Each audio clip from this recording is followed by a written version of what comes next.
Well, good morning, everybody, and welcome to Bible class. And let's start with a word of prayer. Dear Lord, we do thank you for today. We thank you for your blessings.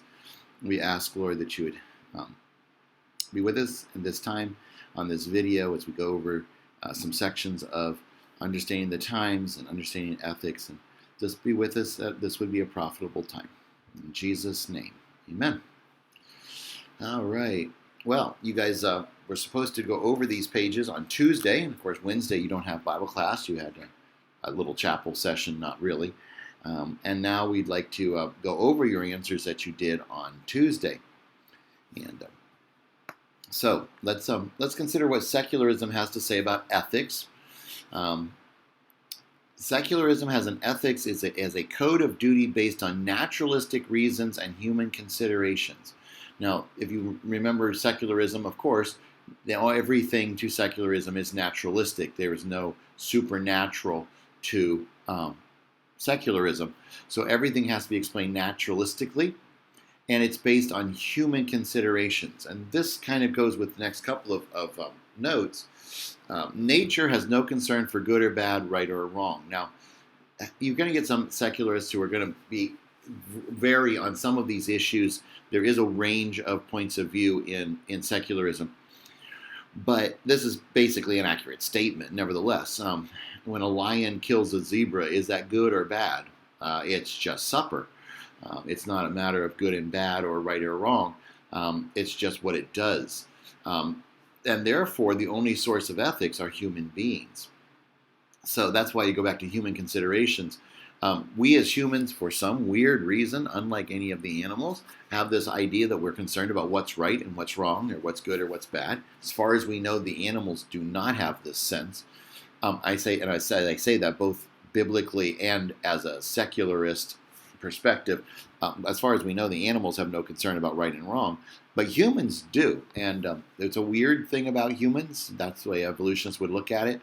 It's unique from a biblical point of view because we're created in the image of God. But aside from that, because of this, because they understand that humans are the only source of ethics, the two results are either moral relativism or utilitarianism. And we'll talk more about those terms later in this chapter. Okay, so, and they make have a little discussion that ethics come from our minds. We think them up.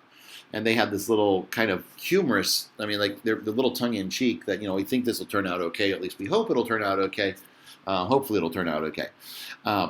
Because we're trusting our minds to be able to come up with right and wrong out of our own thinking. And there is some reason to be concerned that might not go well.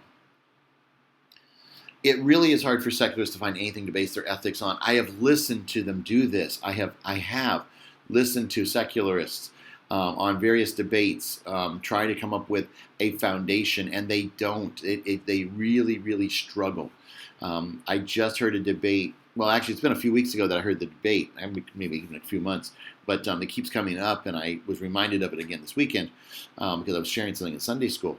I'm not going to get the quote exact, but they were debating ethics or humanism, and humanism in the sense of the one man believes that humans are the basis of all right and wrong moral ethics, and he says, we need to protect humans. That's just kind of a basic principle.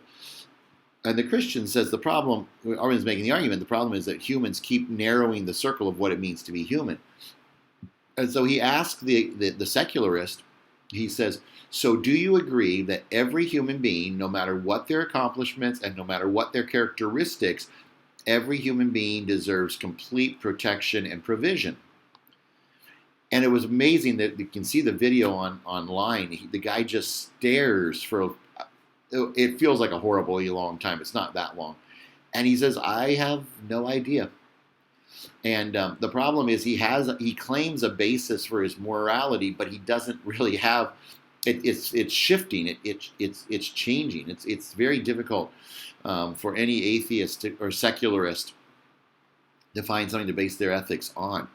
And though a lot of them end up with opinion on evolution as the base. Well, we've evolved a set of ethics, and ethics is built on evolution. Evolution explains our ethical systems. And so they use what's called sociobiology, where you're using biology to explain sociology. Sociology is the study of society, why people do what they do, how they interact with each other. And of course, biology is the study of life and physical things. And so sociobiology is using evolution to explain why people do what they do. And most secularists view supernatural explanations of ethics as dangerous. Whenever you try to bring God into it, a secularist is going to say, "Oh, that's dangerous. We don't want to do that. That's going to, hold down human beings. It's not going to be good for us."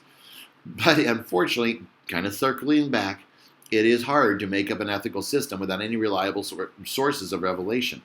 I took an ethics class in college, and she told us at the very beginning that we were not allowed to use the Bible as our basis for our ethics. And she said, even if you're a Christian, this will give you a chance to defend what you believe to people who won't accept the Bible as evidence. And I was good with that. Even as a young person, I realized that even though I think the Bible is an authority, if you're arguing with somebody outside of the church, say on abortion, for example, and you say, but the Bible says, and they go, but I don't believe the Bible, I'm a whatever, could you then defend pro-life position from a non-biblical perspective? And so we went through, and she was not a relativist. She clearly believed there was right and wrong, but it was interesting because we went through system after system after system, and what we would do is take each system, compare it to, apply it in certain situations to see whether it worked or not. And we would come to the conclusion, yep, it works here, but it doesn't work there. And the final result was, I don't remember what they called it, but it was use whichever system gives you the right answer in any particular situation. Of course, that means you're judging each system based on what you already know is right and wrong, which means basically they were using their conscience and common sense to judge every system. And you're supposed to do that to decide which system to use, which means you already know the answer before you start. And it proved to me, I know that was a little bit of a bunny trail, perhaps you may feel like that. It is hard to make up an ethical system without any reliable sources of revelation. And so you end up with this called moral relativism, the belief that morality is relative to or defined by the individual or culture. So moral relativism is the idea that morality is defined by and it depends on, is relative to the individual or the culture. Now, some of them will go with a cultural definition so that your culture determines right and wrong. You must obey your culture. But and many of them just go back to the individual. Each of us make up our own definition of right and wrong. And so what's their summary of secularist ethics is, number one, God has absolutely nothing to do with it. This is something that secularists are all going to agree on, that you don't need God to have right and wrong. Our ethics is not built on God at all. Therefore, we are on our own. So this is secular ethics, doesn't have revelation, doesn't acknowledge the existence of God, doesn't acknowledge God's power to determine right and wrong for us, and so we are on our own. And so they end up with what's called situation ethics, the belief that the morality of an action is determined by the unique situation of that action.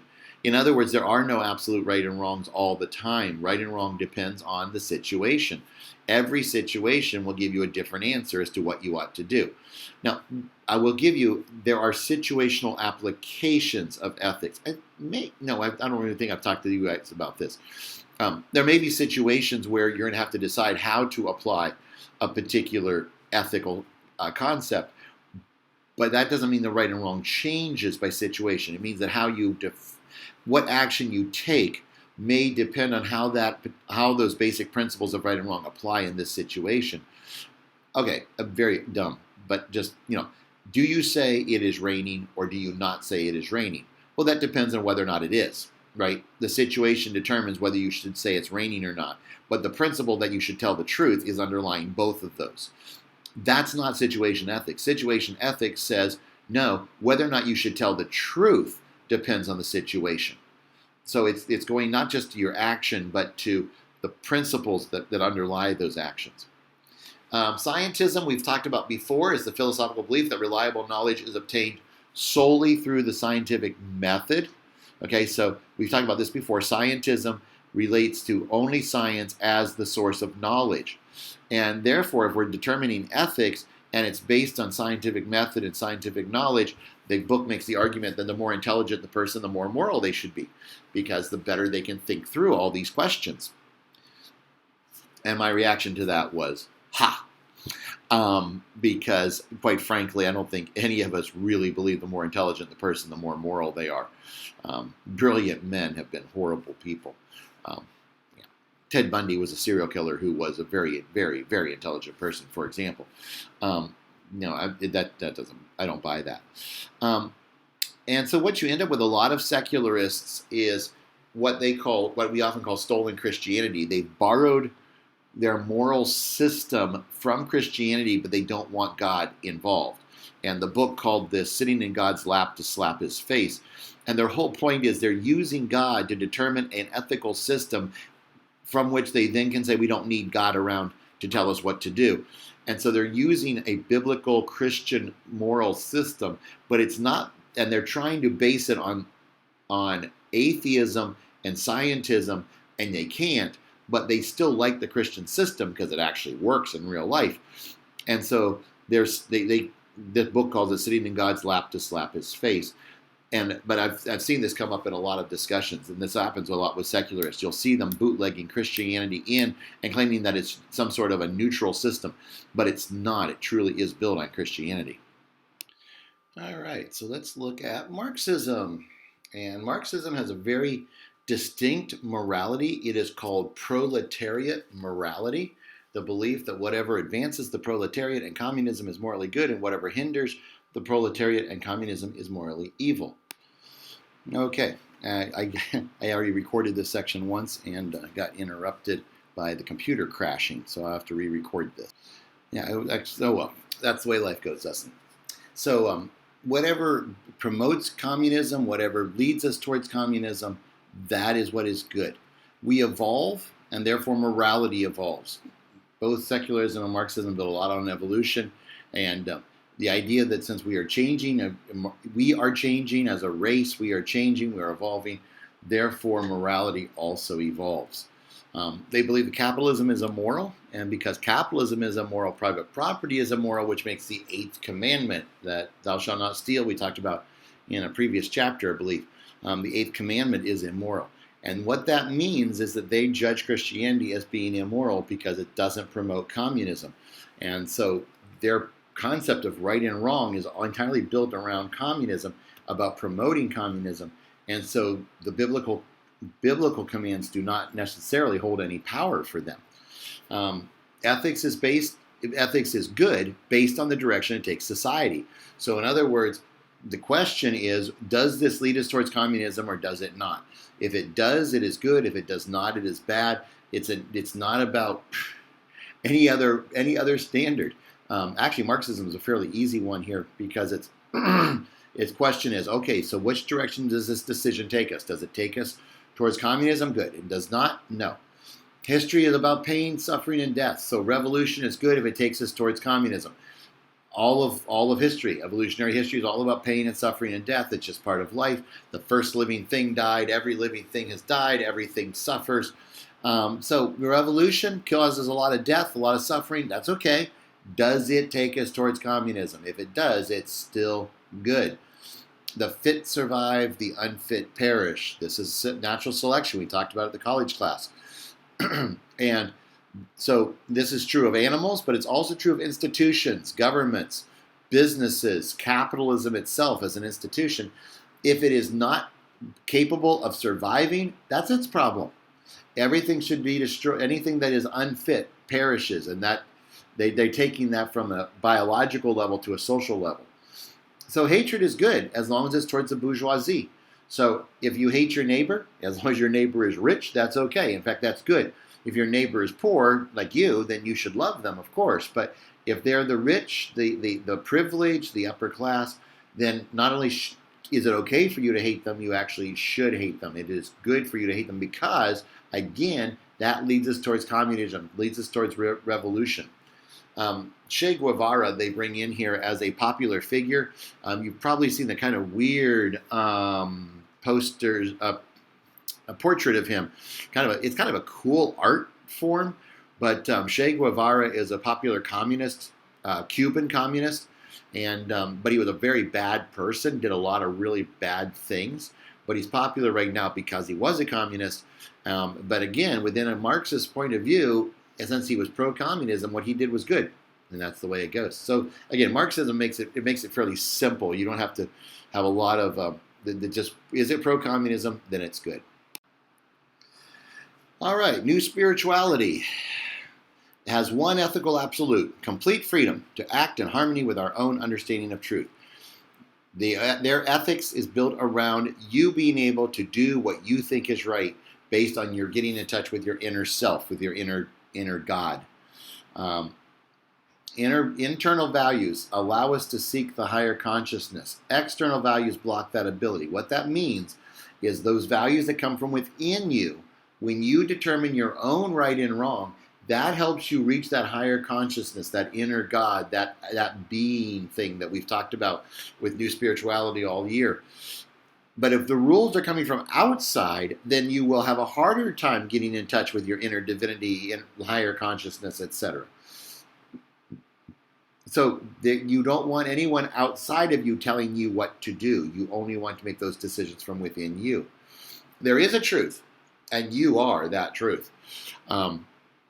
They're only their standard of truth. They do believe there's a standard of truth, but you make it up. It's whatever. Not make it up. You discover it within yourself. It's not quite you decide what you want to do. It's more of you touch it. You get in touch with yourself, with that higher being within you, and that will help you know what you ought to do. Now, Buddhism and Hinduism do acknowledge objective wrongness. So that's a different. New Spirituality is built on the Eastern religions. But the Eastern religions are more likely to actually acknowledge objective wrongness, whereas American New Spirituality is irretrievably individualistic. And so, unlike Buddhism or Hinduism, their ethics is entirely built within themselves. So they're going to use words like autonomy, freedom, and tolerance.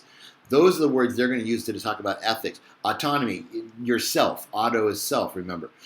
You're building your own ethical system. You're free to do whatever you think is right. Now, again, it's not that there's no absolute right and wrong in a sense. It's just that it's within you. The real truth is there within you. And that's why we have to tolerate each other, because the truth is in each of us. And since the truth is in each of us, we need to tolerate each other's version of the truth. Therefore, we decide what to do, what is right. Whatever we decide to do is right. Because the truth is within you, when you make that decision, then you've made the right decision. You have followed yourself. You've been true to yourself. You've made the decision based on your own autonomy, your own freedom. And therefore, everyone else must tolerate what you have done. Now, there is karma, which is the belief that good is returned to those who do good and evil is returned to those who do evil. Now, you'll notice this is more Buddhist or Hindu, this idea of karma, but it's part of New Spirituality. So if you do good, you'll get good. If you do bad, you'll get bad. But the problem is, if you know karma, if you know what you should do and what you shouldn't do, then there are absolute ethical standards. See, if you say, oh, you shouldn't push your grandmother in front of the bus, that's bad, you'll get in trouble for that. Now that's karma, that's knowable, and that means there are some absolute standards that aren't just coming from within you because you know you shouldn't do that. And their response is, no. The difference between good and evil is purely illusory. Some things look good and some things look evil, but that's not real. That's not actually there. There's really no difference between good and evil.